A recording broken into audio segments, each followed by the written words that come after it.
What's up? In this video, I'll be reviewing my experience at the March 14 through 17, 2024 Dallas Card Show. Excellent show, awesome pickups.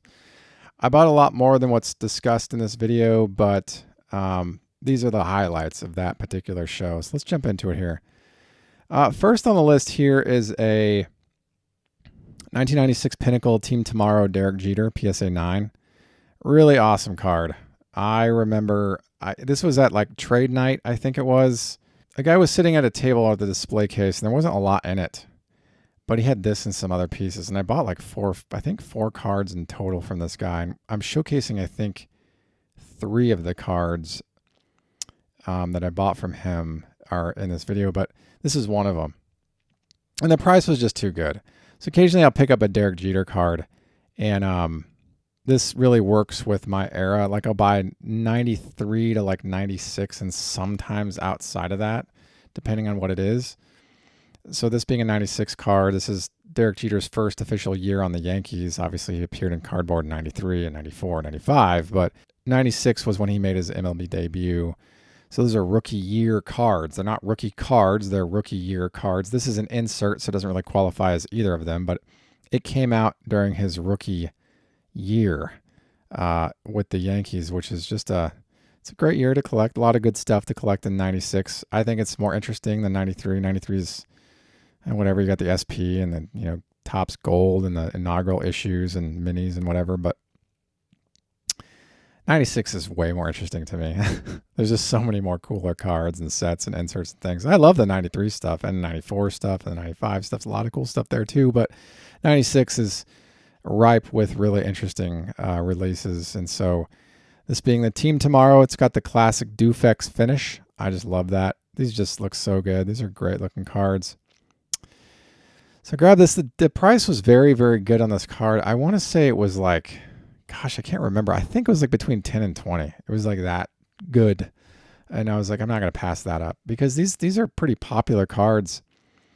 And yeah, we got some others. I think like Johnny Damon's in the set and some other guys. I don't really remember. I never pulled any of those cards in 96. I bought some 96 Pinnacle packs. I think I have a sealed box of it in my collection. I don't open wax because it's no surprises. I know what's in it. So I just keep the boxes sealed. But I bought a box of 96 Pinnacles some years back. And this may or may not be in it. I don't remember what series this came out of. But great looking cards. I love Derek Jeter. I don't PC anybody like I PC Frank Thomas, but Derek Jeter is one of those guys I have in my player collections box with all the other guys I like to buy. And so this also fits in with my museum stuff because it's era specific, 96, and it's PSA. It's my favorite. And so really great stuff. I'm glad to get this, and I'm happy to kind of introduce the video with this particular card. Excellent piece to get. This is the 1996 Pinnacle Team Tomorrow Derek Jeter in a PSA 9. Okay, next on the list here. This is cool. You'll like this. 1996 Topps Mickey Mantle card number 7.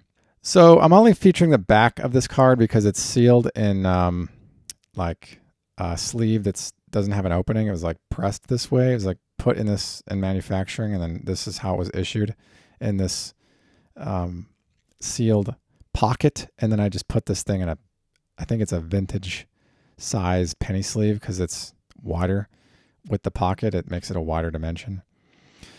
So this is the last day production. So I guess the Topps did this in the last final day of print run for this card, and they just put it in this sleeve with gold foil that says last day production. So the first day production thing was issued by Topps in 93, starting with their Stadium Club arm, which that's been a staple of the Stadium Club arm for years. And so when I saw this last day production thing, I was like, wow, I hadn't seen this before. This is kind of interesting. It was in a dollar box or something. I don't remember what it was, but I hadn't seen it before. I had to consult with a friend of mine. I was like, what's the deal with this? He's like, yeah, it's like what you'd think it was. It's the last day they produced them. And so they just put last day production on the cards. It's not on the card. The card is sealed in this sleeve, which is a normal dimension card. It's a normal card. Like if I took it out of the sleeve, it would be the normal card number 7, Mickey Mantle.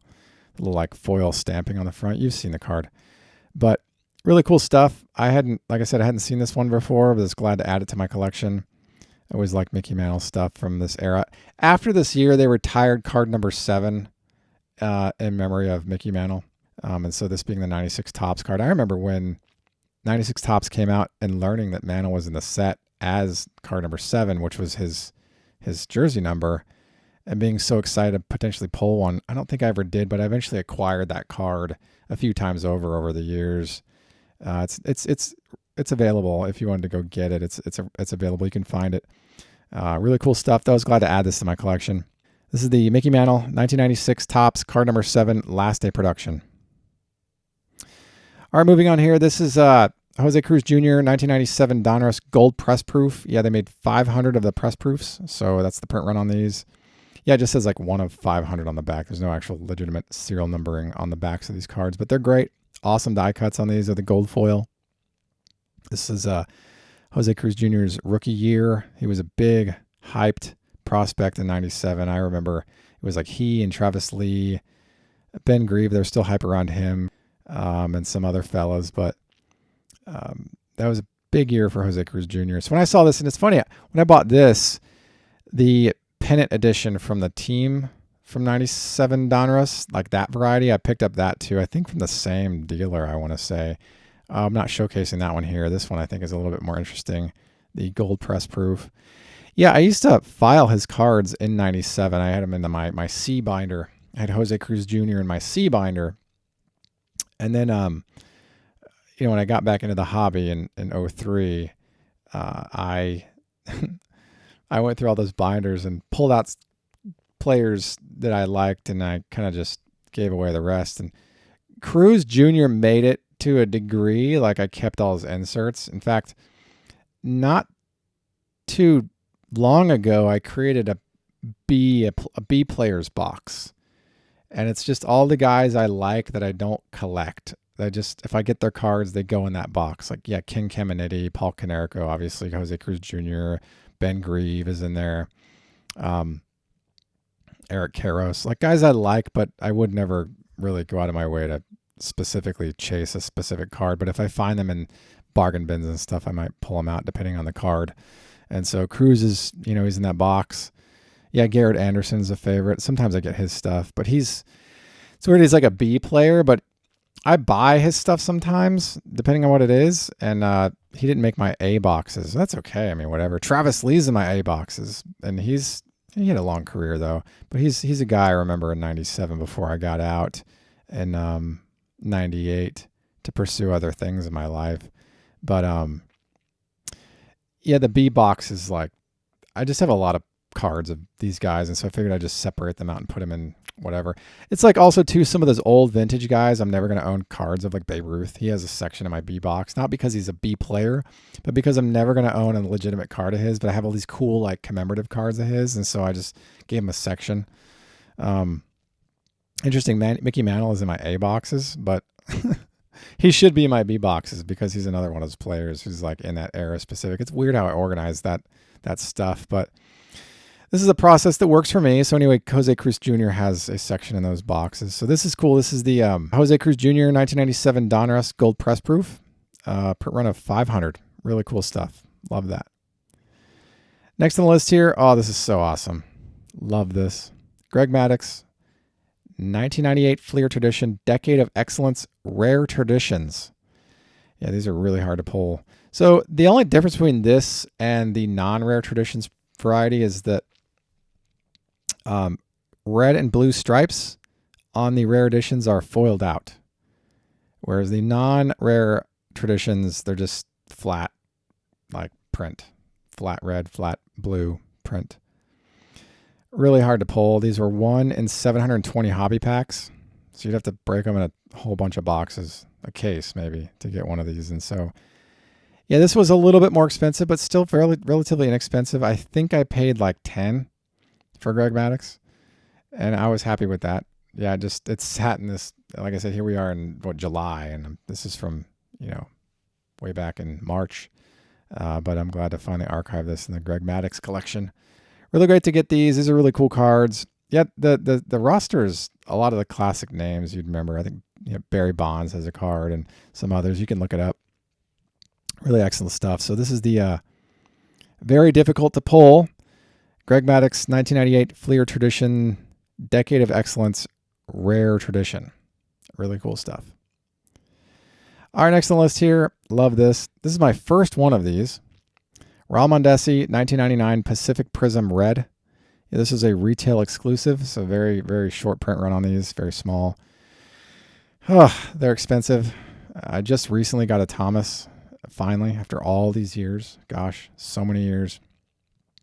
Yeah, what is that, 26 years? 26 years, I finally get the Thomas. Yeah, I'd never seen one ever in the wild or anything, and I rarely had opportunities online. I think this is like the third time I saw one online, and it was through Facebook. Yeah, one guy had one, and I just immediately messaged. I was like, hey, is this available? He's like, yeah. I was like, what's your price on it? Give me a price. And I initially asked him if he'd willing to do a payment plan. And then he was like, let me see if there's any interest for a straight up payment, and I'll keep that in mind. I was like, tell you what, man, I'll just pay you up front straight up. Just give me your PayPal limit. I don't want to miss this, so let me just grab it. I sometimes will ask, especially if it's like a higher dollar piece. It's all relative, right? But this is a not cheap card, the Frank Thomas, because these are so rare. They're like retail only, and the print run is so small on these cards, and so I didn't want to let that third opportunity pass me by. So I'm like, dude, it's just going to be expensive July. Just get this card and be done with it and get out of it. I think it was actually like late June when I got it, but whatever the case, finally got that card. And it's clean too. These cards suffer from this like black specks thing. My Thomas is free of those, which is amazing, but this Raul Mondesi, you can see here, there's like black specks around the various places on the red foil. That's a very common issue. It's like 99 Fleer Brilliance, those 24 karat golds. They have like, there's spotting on a lot of those cards. It's very common. You can look at my Thomas. It has some of that. But yeah, these are cool. I love this. And Mondesi was, he's one of the 5 players from the Dodgers who won Rookie of the Year in the 1990s. Yeah, it was Raul Mondesi, Eric Karros, Hideo Nomo, Mike Piazza, and Todd Hollandsworth. They were all Dodgers players. They all won Rookies of the Year awards in the 1990s. Really cool stuff. I remember Raul Mondesi coming up, and I used to file his cards. And I remember getting really excited about pulling his cards when I was younger. He's a B-box guy. Like Mondesi didn't make my A boxes, but B box is plenty fine. And so this will go in his section. I got it because it's the Prism Red, and it's my first one. I got this before I got my Thomas, but the frequency with which the two cards existed in my collection was very close together, which is cool. Glad to knock out the Thomas, but I'm really happy to have the Mondesi. Yeah, this was in like a quarter box or something. It was cheap. It's a cheap card. Glad to have this. This is the Raul Mondesi 1999 Pacific Prism Red. All right, moving on here. Football. I like a little football card sometimes. This is the Tony Gonzalez 2000 Stadium Club Beam Team. Serial number to 500, PSA 8. I think this is my first Tony Gonzalez card, but the set is really beautiful, as you can see. Just an awesome set. Lovely die cut, beautiful hollow foil. I mean, it's just got everything going for it. This is not a Stadium Club Chrome card, but it has a chrome appearance to it, which I love. And the refractor finish kind of thing going. It's just got a lot going for it. It's just a great looking card. I don't have much more to say about it, but I got a great deal on this card. This was, again, from the same seller of the Jeter Team Tomorrow. And I figured I'd grab it, and it'd make a nice addition to the video. So I was glad to get that. This is just awesome stuff. I will probably get this on the museum just because I have very little football cards there, and this I think would nice round out. And Tony Gonzalez, I think, was pretty good. I don't follow a lot of football, but I've been told by some of the KC fellas that he was a name, and so happy to have this in the collection. So this is the Tony Gonzalez 2000 Stadium Club Beam Team, serial number to 500, PSA 8. Next on the list here is Todd Hollandsworth 2002 Topps Chrome Traded Refractor. These cards are awesome. So in 2000, when Topps Chrome did a traded set, they didn't refractor it out. The Miguel Cabrera rookie year. It's a lost opportunity. No refractor for the Chrome Miguel Cabrera rookie card. 2002, they pulled it together, and we got a traded set chrome that's refractored. Todd Hollandsworth on the Texas Rangers. Okay, so he's past his Los Angeles Dodgers tenure, now playing for the Texas Rangers. So this actually was acquired at the Adet Shaverm show that I think was in May. And I figured I'd throw it in this list too because it's here in the show exists in Plano. My buddy hosts it, and I picked up some cool stuff at that show. But this one was one guy had a really great like bargain box, and it was just one great card after another, and I picked out some stuff, and this has made the list. Nice to see Hollandsworth on the list. These cards are beautiful, as you can see here. This is just a photo from my iPhone. It just came out really well. Yeah, Hollandsworth. You can find him as far back as 91, the Stadium Club Dome. That has like Manny Ramirez and Brian Taylor and some other fellas in there. All the guys from like 92 essentially are in that 91 design, that dome set. Really cool stuff. Todd Hollandsworth is in my B box. He has a section because he's actually in some really great sets in 97. You can find him with like emerald autographs and all this cool other stuff. So he's got some nice cards if you look around. They're inexpensive. People don't really collect this guy. I mean, his career didn't really pan too long, but he had a good long run of years, and he made his money. He was a professional for enough years to make a living, and so hopefully invested wisely. So anyway, this is the Todd Hollandsworth 2002 Topps Chrome Traded Refractor. Next on the list here, I love this. This is awesome. So awesome. Mark Trumbo, 2011 Bowman Chrome Orange Refractor, PSA 9. Yeah, these are to 25. Trumbo was the name in 2011, despite what people say. People hadn't really picked up on Mike Trout yet. That came later. You can pick up Mike Trout stuff for bargains for well into 2012 and 13 and 14 even. And so when I saw this, I was like, well, gosh, this is the guy from 2011 on the same team as Mike Trout, same initials even, but it's the other MT. Glad to have this though. He's had a long career. He's made his money. He's done pretty well for himself. He spent some time in Baltimore later in his career, and I really stayed in touch with where he is now, but I've picked up some nice Trumbo stuff in my day, and he's got a section in my B box. Trumbo does. He's just one of those guys. I got a really good deal on this 9. I think it was $10. This card in 2011 would have been hundreds. I have a red refractor to 5 of one of his 2011 Chrome cards. It might be this or Topps Chrome. I don't remember. I think it's this one though. It's on the museum. If it's not there, it'll be there soon. But this one wouldn't make because it's a higher print run card. I try to get the best stuff on the museum, like the best parallel I can find. And so the red refractor would be there, but the orange refractor wouldn't. Once upon a time in my background, I used to do like the runs, and I'd put it's too much work. But this will get filed into my graded box. Good stuff. I like that. This is cool. These cards they're nice. I think the 2011 Bowman Chrome set it's very nice. 2011 was an interesting year for me. It was a weird year. 2012 was really not great, but great in some ways and really not great in other ways. 2012 was really, I would like not to repeat 2012, but 2011 was interesting. I think I've repeated 2011 at least one more other time in my life, like quality wise, but I'd like to think I won't be repeating 2012 again, man. That was a really hard year for me. But when I look at this 2011 stuff, I think of where my life was at the time, where I was at the time, what I was doing. It's interesting to find that some of this stuff is such a snapshot to my background. I'm very fortunate to have lived through those years though, because it makes me makes me who I am.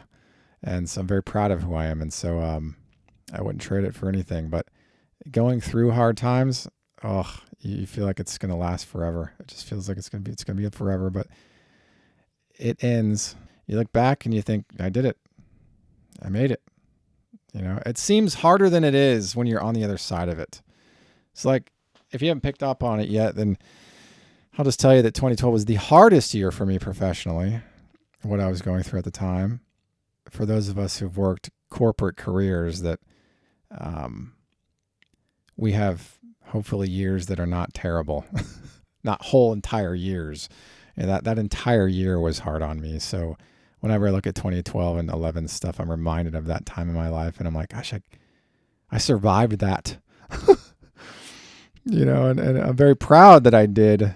And when I saw this card, I was taken back to that time in my life, and I get a little emotional over it sometimes. Even 2010 stuff, some of it, I still to this day I'm somewhat emotional over it. Some of the memories I've had in my life, that everything you have up until now brings you to who you are today, and we have to be fortunate enough to overcome, to see the other side, that it's not going to be bad forever. But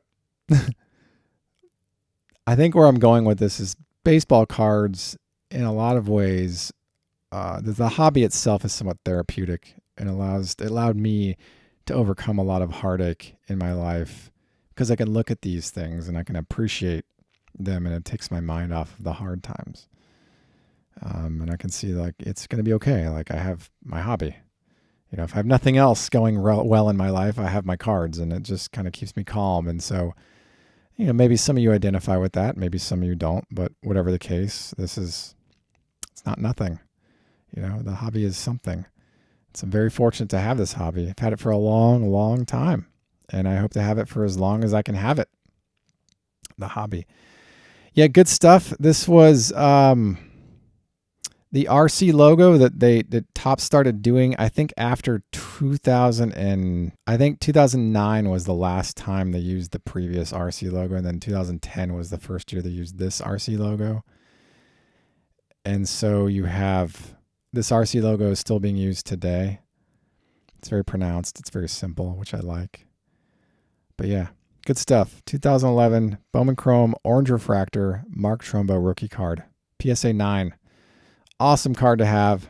Excellent memories with this player and where I was when this card and this set came out. Gosh, it's like a snapshot. It really is a snapshot. So I'm going to end with a card that I've been wanting for long time. If I stretch it out, like I say long for a really long time, it emphasizes how long I've wanted this card. Let's try it. Ready? Long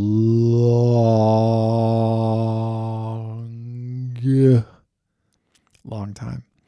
When this set came out, it was not in my price range. It was one of when you go to a shop and they have the super high-end sets high up, and as a little boy, you look at it and you're like, oh my gosh, I'm not even looking up there. I'm looking at the base Topps cards or whatever. Score and, like the Fleer. That's what I was buying back. Those Fleer base packs, whatever that was the thing. It's like 50 cents or whatever. $1. I don't remember what it was, but when Finest came out in 93, it was too high end I was like, I'm never going to own these cards. They're too expensive. They're too high end. They're too boutique.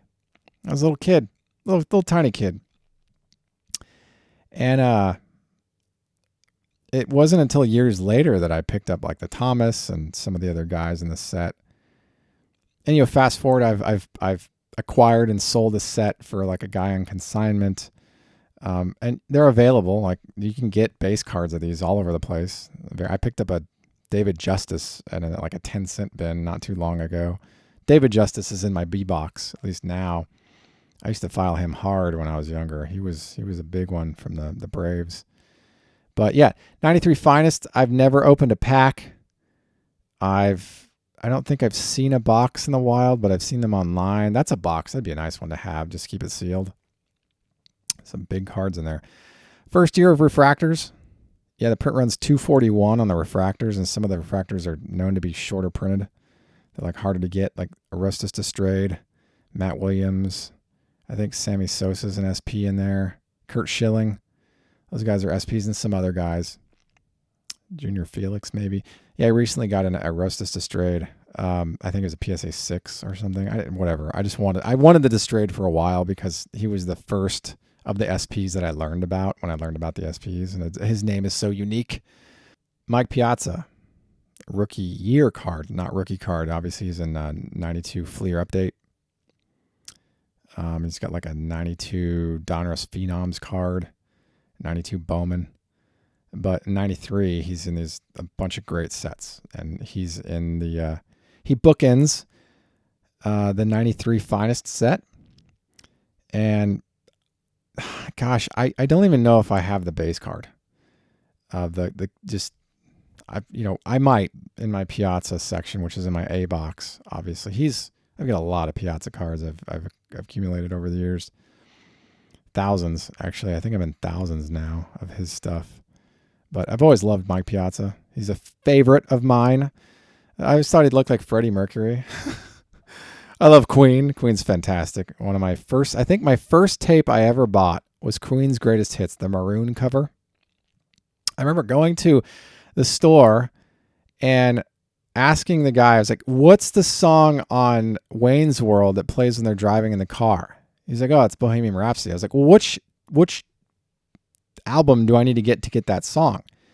He's like, you got to get Greatest Hits. That's wrong, actually. That's got We Will Rock You, We Are the Champions, Another One Bites the Dust, and some other classics. But Bohemian Rhapsody is on Queen, classic Queen, the Blue album. I bought the maroon. Both great, but I didn't get my Bohemian Rhapsody. That song was supposed to be, initially was 2 songs, and they put them together to make this amazing ballad, which is, to me, in my opinion, one of the top 3 greatest songs ever written. Yeah, the other 2 for me is Enjoy the Silence by Depeche Mode and Free Bird by Leonard Skinner. Interesting with Depeche Mode, it's one of my favorite bands of all time. I have a bunch of their albums. I like Leonard Skinner. I'm not really into anything else they've ever written. I just like that song. And the live performance is incredible. Yeah, there's like an extended live Free Bird. It's really fantastic. I'm so off topic. Oh my gosh. Let's get back to it here. Mike Piazza. So I've always wanted the refractor for years and years and years. And I've looked at them online and looked at them some more. And I was like, oh, it's 600, 700, 800. What? They're expensive. They're just very expensive cards. And I don't see them ever going down. I just see them continually just rising over the course of time. So I picked up this PSA 9. I think this is the biggest card I've ever purchased at the Dallas Card Show. It was expensive, but worth every penny. I had pretty good income with my business that month.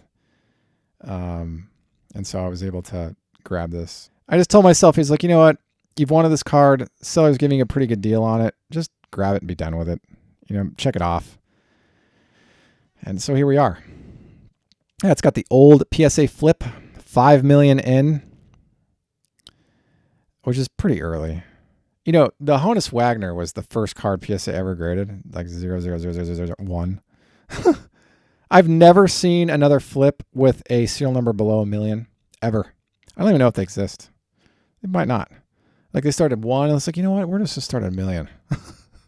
Yeah, I've seen like with some of the pre 5 millions, but I've never seen anything below 1 million. And even in the 1 million, that's like super rare. Yeah, I've seen like 3 million plus. But the 5 million, you can always tell the older flips have the old this like font, this older font.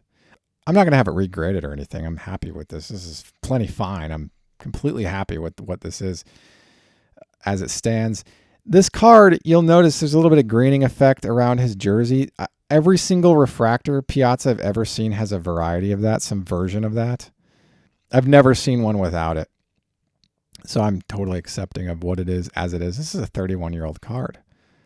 This is not new anymore, but Piazza's retired. He's Hall of Fame. He's done. But this is when he was coming up and he was like a super stud and he was one to watch. And I started filing him as immediately when I found out about it. I was like, I got to put Piazza in my P binder. Got to do that. But yeah, Mike Piazza, he's in a lot of great sets in 93. Tons of awesome sets in 93. And it just gets better as the 90s go about. He's one of my favorites for sure. I always pull his stuff aside when I see it at shows. Even if I have it, I just like it. I'm a Piazza fan. So yeah, really glad to get this into my collection. Finally check it off. I finally don't have to do save searches on the 93 Finest Refractor Mike Piazza anymore. It's interesting that they finished the set at card 199, Yeah, 199 is interesting because it doesn't fit perfectly in a binder in pages. You'll have a whole bunch of spots left in like an extra page. I've thought about putting together this set, but I'm never going to do it. I don't really, whatever. I don't really build sets like that. Insert sets are more interesting. I'd be much more interested in putting together the refractor set of this, but that's never going to happen either because I'd rather put that money toward like buying a house. Because the Nolan Ryan is like thousands of dollars. And the Ken Griffey Jr. is another thousands of dollars. And so it's like, I'll just like put a down payment on a house with that money and have somebody else buy those amazing cards. You know, I love those cards. I love them, but I'm not going out of my way to buy them. This is the one card, and I already have the Thomas, so I'm good. I've had the Thomas for many years. I remember buying it at auction, raw. I think it was on my lunch break at work. I was super happy to finally get a great deal on it. Great deal. I wouldn't be able to replicate that deal now. That's you could say that with a lot of things. A lot of this stuff has just gone up in value. This card included. But this card's always been expensive. Like when it came out, it was expensive, and it's never not been expensive. It's always been high dollar. You can a 10 would break 4 figures easily. 9s at the time of this recording you can still get for sub 1,000. Finding this card in bad shape is a rare thing, but I just love 93 Finest. It's awesome. First year refractors. The refractors in the beginning had this like cool etching thing, as you can see on this card. You can see some of the etching in the back of this card that the current refractors just don't really have, or at least a lot of them don't. So I prefer the older refractors for that reason. 96 Topps Chrome is an incredible set for that reason. Just amazing looking cards. The base cards have this like roof shingle kind of design on the backgrounds, and having that refractored, they look amazing. So, but older refractors have this kind of etching, and 93 Finest refractors, well, 93 Finest in general have the etching that I'm talking about here. Beautiful cards. Excellent stuff. I think I've said enough about this card. It's an awesome card. Mike Piazza, 1993 Finest Refractor, PSA 9. Love it, love it, love it. So there you have it. That's my review of the March 14 through 17, 2024 Dallas Card Show. Thank you for watching. I'm Patrick Reno, and until next time, enjoy collecting. If you like this content, please subscribe. Thanks. Enjoy collecting.